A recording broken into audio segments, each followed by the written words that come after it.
A lot of the times I believe that these way that you're thinking and focusing your mind, your brain, your conscious energy, it becomes a magnet. So if you look at Einstein's theory of relativity, you look at a planet, you'll see that a planet warps space around it. That's why gravity happens. Things fall toward the mass because space is warped, it's bent. Replace that planet with your consciousness. Now that's warping the ether of this metaverse. And what's happening is things are falling toward you when you focus on them. The things that you want to bring into your life, negative or positive, whatever you focus on is falling toward you. A lot of the times I believe that part of that falling toward, the initiation of it, is an entanglement. When you start to focus your mind heavily on a specific thing that you want to manifest into your life or bring into your reality, somehow those synapses entangle with something in the universe.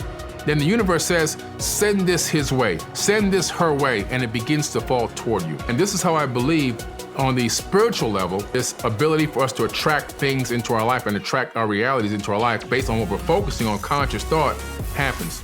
And what's interesting with the conscious thought is, we now know that, like I said earlier, our mind is connecting to up to 11 dimensions, which is pretty interesting. So as you're focusing on things, you could even be connecting to information in higher dimensions.